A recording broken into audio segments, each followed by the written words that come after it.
Anasema who his own self bear our sins in his own body on the tree, that we being dead to sins should live unto righteousness, by whose stripes you were healed. Hallelujah. Amen. Any man in sin is dead in sin. Hallelujah. Amen. Lakini Yesu akakuja akalipa gharama ya kwamba wale wamekufa kwa dhambi zao wakiweza kusikia hiyo sauti, na wao wataweza kunyanyuka tena na wataishi kwa haki. Haleluya, mbele ya Mungu. Ndio unaona Ezekiel aliona hiyo. Aliona dead bones. Dead bones meant men dead in their sin. Haleluya. Amen. Mtu yoyote yuko kwa dhambi ni kama hizo mifupa Ezekiel aliona. Haleluya. Lakini alisema Ezekiel, prophesy to the bones. Haleluya. Na Ezekiel aliprophesy akaona the bones wanasanyika, mwili kakuja na wakaishi tena. Haleluya. Na Yesu alikuja akadhibitisha akasema, the time will come and now has come that them that are dead in their sin, when they hear these words, they shall live. Haleluya. Kwa hiyo uzima mwenyewe akakuja na akataja hiyo. Kwa hiyo mtu yoyote ambao amesikia neno la Kristo na akaamini, anatoka kwa hizo mifupa za kukufa na anakuwa tena mtu mzima. Haleluya. Uzima ni Yesu Kristo. Na akasema mimi ndio njia. Haleluya. And the life iko kwa Kristo Yesu. Na wale wako ndani ya Yesu wao wanaishi milele. Haleluya. Ukisoma maandiko kwa kuelewa, utajua ya kwamba Mungu alimuumba mwanadamu aishi milele. Haleluya. Amen. Ndani ya mwanadamu, ndani ya nafsi yako kuna mbegu ya kuishi milele. Lakini kitu kilifanyika ni ya kwamba it was corrupted by sin. So it is like it got a virus. Hallelujah. Amen. So Jesus comes to cleanse again that soul, to remove the virus, so that the eternal life will be quickened. Hallelujah. Amen. Sasa ukisikia Yesu na mpokee Yesu, ukae ndani ya Yesu, hiyo virus kupitia damu ya Yesu ambao ni dhambi inaondolewa. Hallelujah. Amen. Sasa the seed of eternal life inakuja tena. You will be regenerated. Is regeneration. Hallelujah. Ndio maana neno nasema aliye ndani ya Yesu kila kitu ya zamani imepita.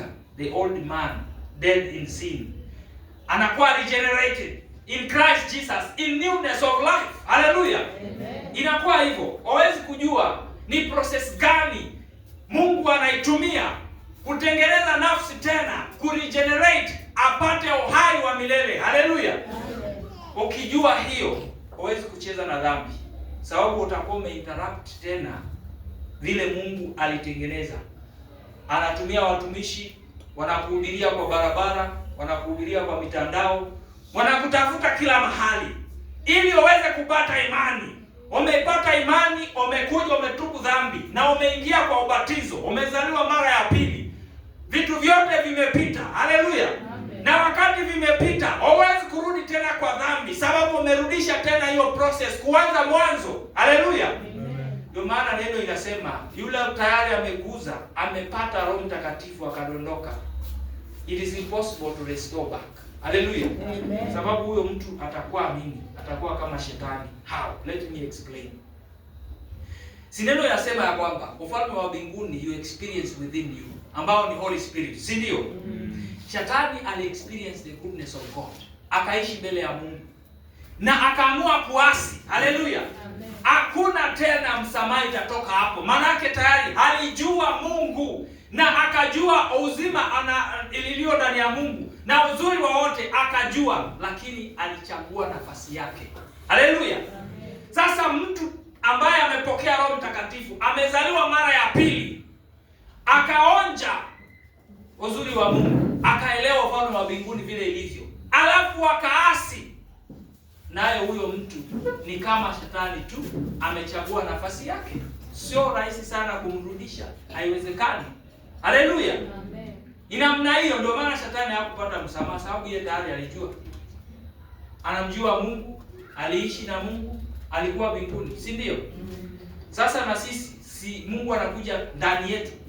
Mungu hapo ndani yako. anaishi ndani yako, unajua uzuri wa Mungu, halafu tena unakataa, unarudi kwa dhambi, hiyo neema itakuwa hakuna. Haleluya. Kwa hiyo tumia neema uliopewa vizuri, ya kwamba wewe umempokea ufalme wa mbinguni kupitia Roho Mtakatifu. Jilinde. Haleluya. Jilinde, linda nafasi yako mpaka siku ya mwisho. Utoboe, utoke kwa hii mwili, utoke kwa hii dunia, waende kwa Mungu, na hapo utakuwa umefaulu. Haleluya. Hiyo ndio jambo muhimu sana ambao tunahitaji kuangalia sisi, sababu bila hivyo tutakuwa kwa hatari kubwa. Hiyo haijanena tu hivyo hivyo bure. Kama umepokea Roho Mtakatifu, linda nafasi yako, linda na kila kitu ambacho uko nacho, usipoteze hiyo nafasi, na Mungu ni mwaminifu, ataweza kukusaidia tena. Haleluya. Ukiangalia Yesu wakati anaponya watu, kuna kipofu alikuwa analia sana, watu wanamwambia nyamaza, nyamaza, lakini analia zaidi, mpaka Yesu akasema wacha huyo mtu, nimuone huyo mtu. Akamuuliza, unataka nini? Nataka kuona. Haleluya. It's a revelation in this story. This man have faith, however much is blind. Hallelujah. He only hear the name. He only hear the name, but he's blind. He does not see. And he said, I want to see. Hallelujah. Na Yesu akamfanyia. Hata wewe siku ya leo, bila kuwa na imani hiyo, hata unaweza ona mtu mwingine anashughulikiwa na Yesu hapa, wewe uko hapo bila kuwa na imani hiyo, hakuna chochote inaweza fanyika. Haleluya. Ndio maana akasema, kumbukeni wakati wa Elias. Alitumwa wapi? Alitumwa tu kwa widow mmoja. Unaona? Hata siku ya leo watu wanasema kweli, kama wako na Mungu, mbona hutaki kumtibu huyu? Mbona huyu haponi? Haleluya. Huyo mtu kama Mungu alikusudia apone, atapona. Na kama amepata imani ya kweli, na yeye atapona. Haleluya. Sio kila mtu. Ni imani inafungua njia ya kupona. Haleluya. Sababu Yesu anasema ya kwamba everybody that come to God must first believe that he is the rewarder of them that seek him diligently. Sasa kipofu, sasa mlemavu hajaamini hiyo, atapona saa ngapi? Sababu sio mtumishi wa Mungu anayeponya, ni Yesu anayefanya hiyo kazi. Haleluya. Hata kama ni wewe mtu wa kuamini, kuna kitu yote unaweza kufanyia?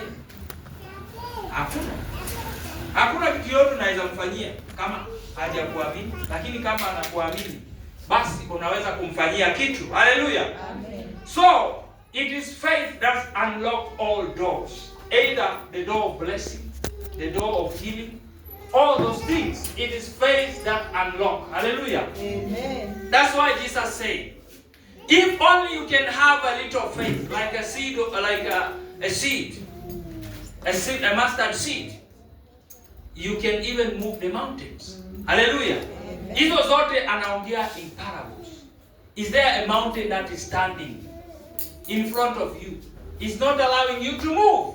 If only you can have a small faith in Christ, that mountain will live. Hallelujah. Amen. If you are blind, you do not see, and you want to see, if only you have faith and you are calling upon Jesus, He will open your eyes. Hallelujah. Ndio nasema hiyo ilikuwa ni ufunuo ya kwamba watu wengi ni blind spiritually, kwa imani ni hao ni kipofu. Vipofu ni wengi. Haleluya. Wako na hii macho lakini hawaoni. Haleluya. Lakini tuwe na roho kama ule kipofu alikuwa anasikia tu. Yesu anafungua watu macho. Yesu anatendea watu. Haleluya. Alafu tulilie Yesu, hata kama tunaambiwa nyamaza, tunalilia Yesu. Na sisi tutafunguka macho. Hatutabaki tena tukiwa hatuoni. Haleluya. Hiyo miracle alifanya iko na revelation mpaka hata sisi siku ya leo. Watu wengi badala ya kulilia Yesu wafungue macho, wamenyamaza tu. Wametosheka na upofu wao. Na sio vizuri. Haleluya. Lazima tulilie Mungu atufungue macho. Na sisi tuone ufunuo, tuone uwema wa Bwana, tuone yale mambo yanakuja. Haleluya. Na tutafaidika. Kama sio hivyo, hakuna chochote inaweza tusaidia. Haleluya. Hiyo ndio kitu ambao tunahitaji kuangalia. Lack of faith. Ukiangalia Yesu mahali alizaliwa, alinena mambo, wakasema, si huyo ni mtoto wa Yusufu? Yule seremala ule wa kunini mbao. Huyu anasaidia nini? Unaona? Hata siku ya leo ni hivyo hivyo. Na ukisoma maandiko hii katika Mathayo tunaweza soma hapo. Iko katika Mathayo 13:57.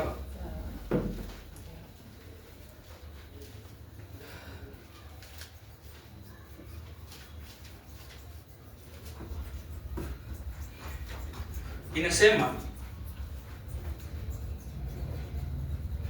and they were offended in him, but Jesus said unto them, a prophet is not without honor, save in his own country and his own house. And 58 said, and he did not many mighty works there because of their unbelief. Hallelujah. Amen. Yesu tunajua ni Mungu na ana nguvu zote. Hakuweza kufanya kazi za nguvu kwao kwa sababu ya unbelief. Na nimewaambia tena na tena, unbelief is sin. Hallelujah. Amen. And sin is Satan. Satan himself is unbelief. Hallelujah. Amen. Sasa Yesu hakuweza kufanya kazi alifanya huko, unasikia Galili wapi huko alifanya. Kuponya watu, kufufua waliokufa, hizo zote hakuweza kufanya kwao kwa sababu hawakuamini. Haleluya. Amen. Hata siku ya leo unaona huyu, si huyu ni ndugu yangu tu, si tumezaliwa. Unajua huyu tumeenda na yeye shule. Huyu tumecheza na yeye. Alafu sasa yeye ananiambia nini? Mimi siwezi kuamini.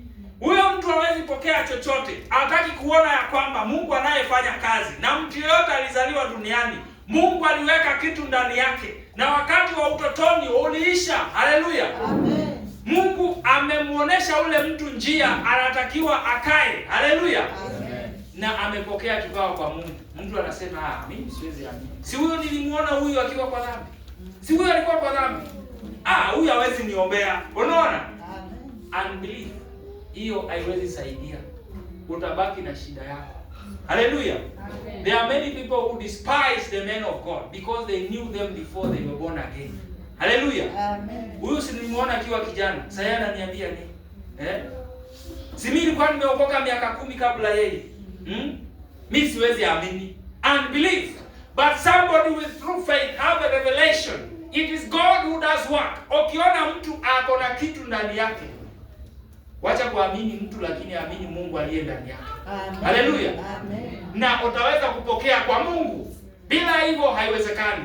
Hata ukiangalia kanisa, so naangalia mtu anakaa ndani ya mchungaji fulani, anamfundisha kila wakati. Lakini akiwa na shida fulani, anaona mimi siwezi kuenda kumwambia mchungaji. Mimi siamini.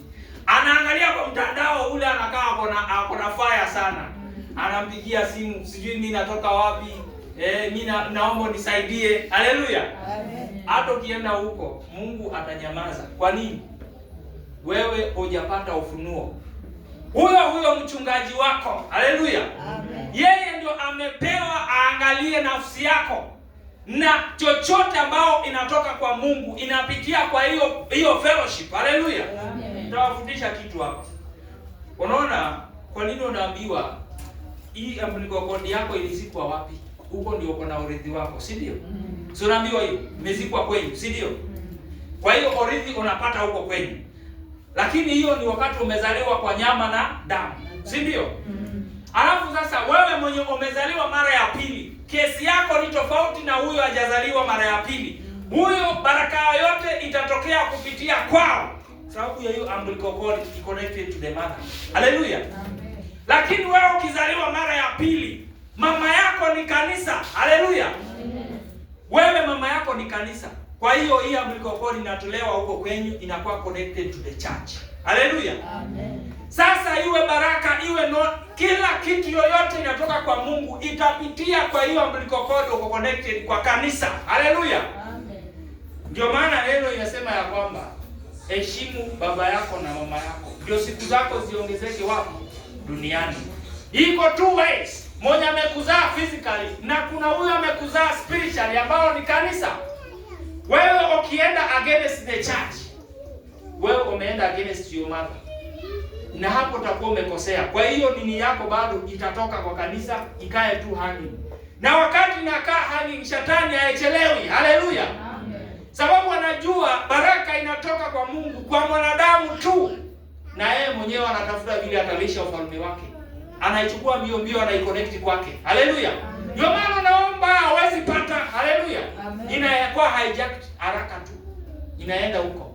Siku na watu wanaenda kwa waganga, nataka mtoto, nataka gari, nataka utajiri, na wanapewa. Kwani zinatoka wapi? Zinatoka kwa Mungu, lakini zile zimekuwa hijacked. Haleluya. Sababu wewe walikuwa careless na mdomo wako, ukatusi mama yako. Haleluya. Na hiyo shetani akaiconnect haraka haraka. Haleluya.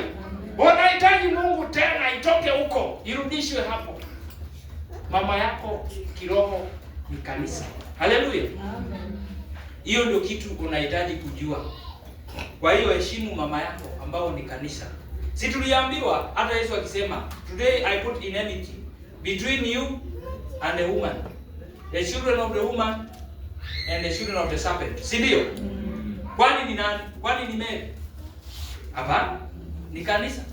Unaona? Ni kanisa. Ndio unaona leo kuna vita kati ya wale ambao wameokoka, ambao ni watoto wa mwanamke. Haleluya.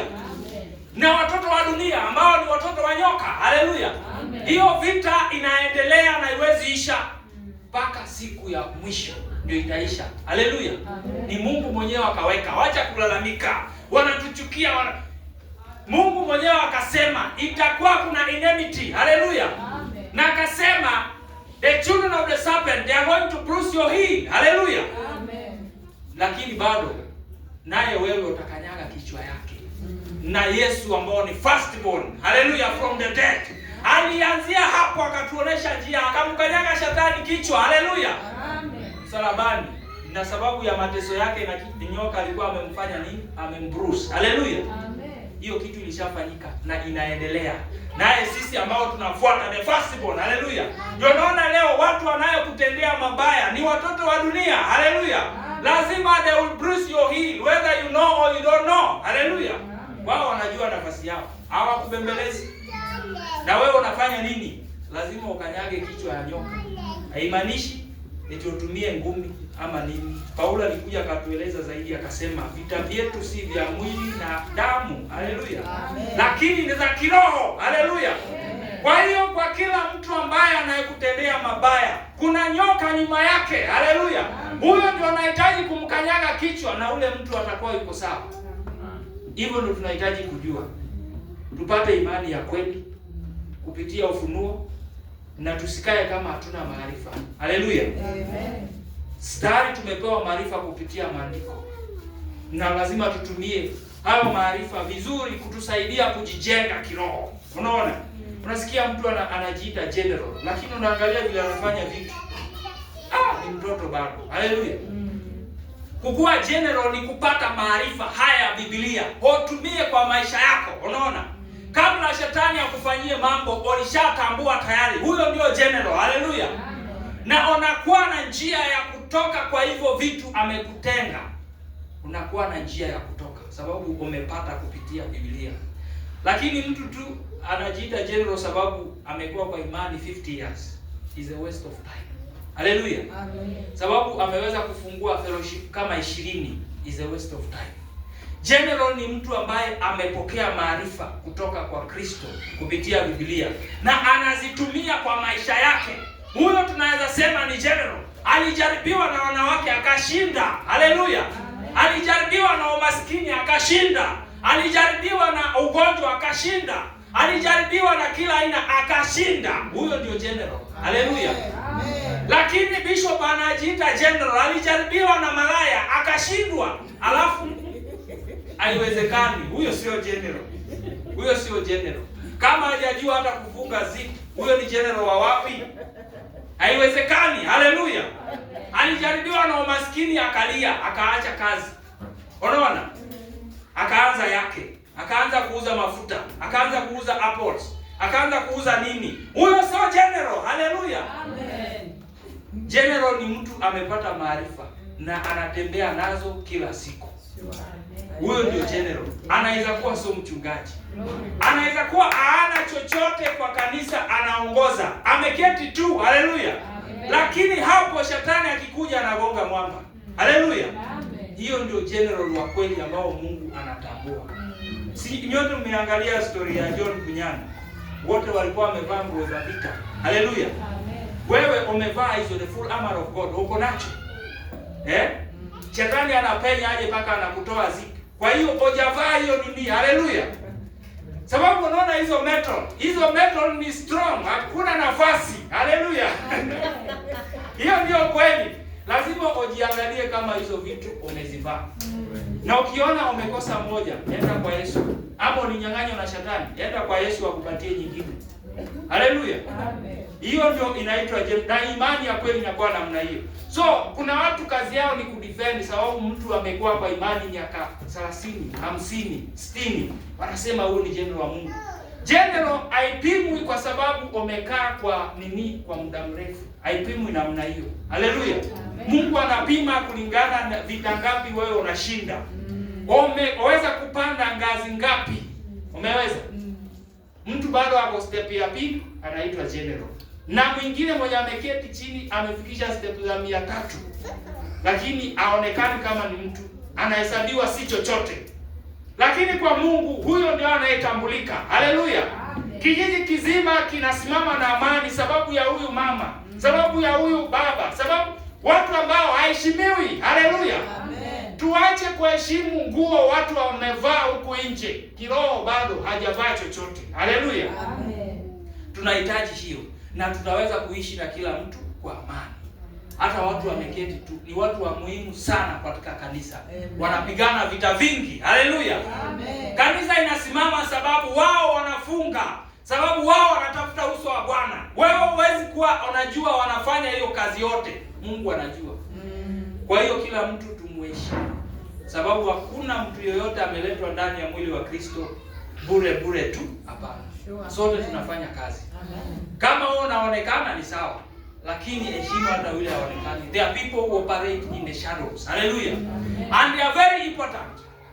But ukiangalia kanisa za dunia, hao watu hata hesabiwi. Akikosa sande kama 3, hakuna mtu anauliza. They don't care. Hallelujah. They want people who are flash. They have money. They have influence. They have power physically. Hallelujah. That's what they recognize. If they don't come to church today, tomorrow they are asking, where is brother so and so?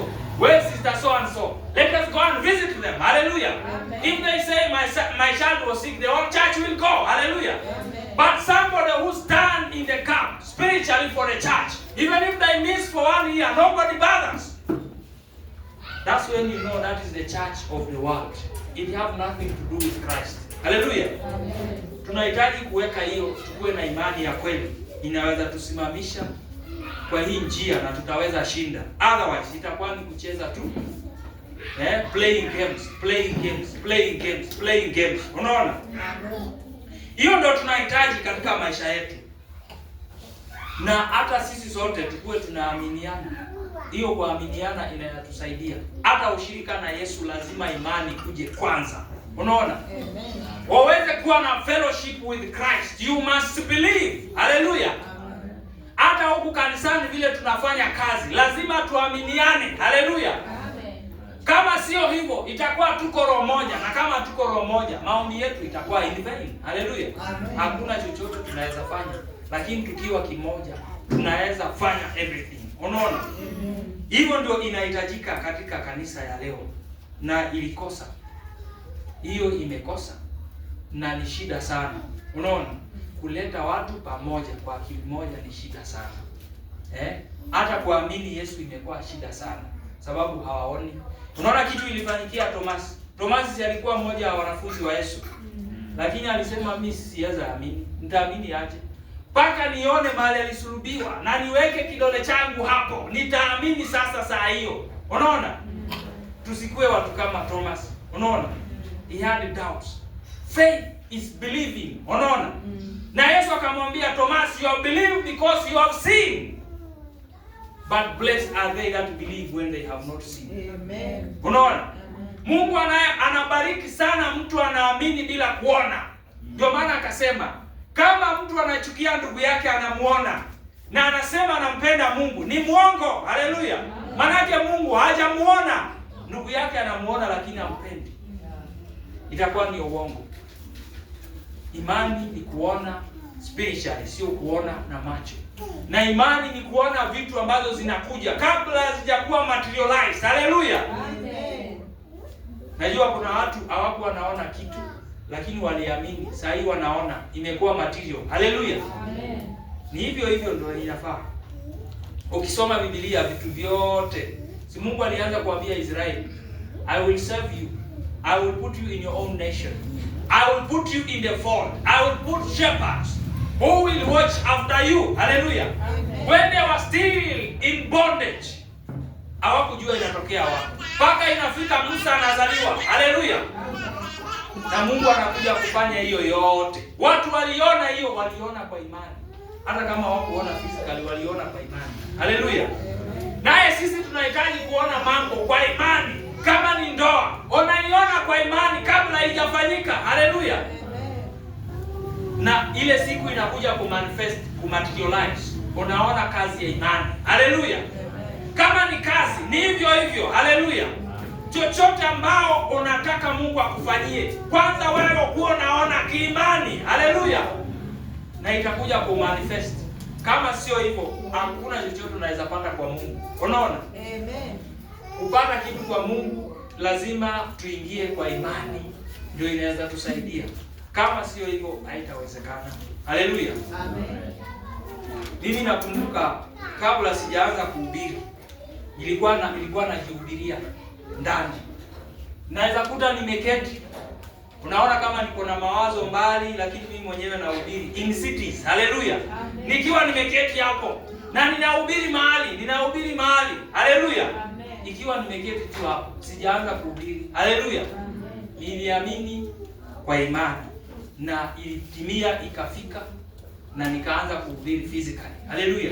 Kwa hiyo ukitaka kitu kwa Mungu, kuwa na imani. Ona hiyo kitu kabla itendeke. Haleluya. Amen. Sababu kitu inafanyikanga kiroho kabla imanifest spiritual, physically. Inafanyikanga kiroho kwanza. Haleluya. Sababu is God who ordained first, then it will happen. Haleluya. Amen. So tukitaka hivyo, tuamini kwanza, tuone hipo spiritually, alafu physically itakuja kutokea. Haleluya. Amen. Hata watu wanatafuta watoto, wanafaa kuona wakiwa na watoto, alafu itakuja kumanifest. Haleluya. Kama sio hivyo, eti uone, utaona kabisa. Omba Yesu akufungue macho. Haleluya. Hiyo ndio tunahitaji. Tunahitaji kuita daktari ambao ni Yesu. Tumpatie shida zetu, atutibie shida zetu. Haleluya. Yeye anaamini, na yeye peke yake unaweza pea garantia 100% ya kwamba hii shida nimempeleka kwa Yesu, at the appointed time kweli nitapata. Haleluya. Amen. Sio mahali unaenda kubeti 50-50. Sijui kama kwa Yesu yote yanawezekana. Ni uhakikisho tumepewa. Haleluya. Amen. Hiyo ndio tunahitaji kuangalia katika maisha yetu siku ya leo. Sababu saa hii usipokuwa na imani hautaweza chochote. Utapelekwa hivi tu na utapotelea. Haleluya. Lakini ukiwa na staunch faith, utasimama kwa hiyo imani na utashinda dunia. Dunia imekuja na nguvu sana. Na inalenga wale ambao wanajitanisha na Yesu. Wale ambao mimi nimeishi maisha ya utakatifu. Haleluya. Dunia inawalenga sana. Unaona? Na wewe usipokuwa na revelation ya kuwa kuna kitu unapigana nacho, na usiku na mchana inakutafuta, imekukosa physically, inakuja kwa ndoto. Haleluya. Imekukosa kwa ndoto, inakuja kwa physical. Lazima ujue hiyo, na ujue kila saa uko vitani. Kama sio hivyo hautaweza. Eti unalala tu, unaona umeota, alafu unaamka unaenda shughuli zako. Hata unataka kushughulikia hiyo vita, utashindwa. Sababu imeanza kwa ndoto, kesho utafanya. Haleluya. Hivyo ndio inakuwa. Lakini ukiamka unaona shetani alikuwa anajaribu kupanda magugu, na wewe unang'oa. Haleluya. Unang'oa anakuwa desperate, anakuja physically. unamuona tu. Unaona silikuwa ninaona hii kitu kwa ndoto. Hanipati. Unaona? Amen. Utakuwa umejitayarisha. Lakini wewe unaamka unaenda tu, ujipangi kama mwanajeshi, utaanguka.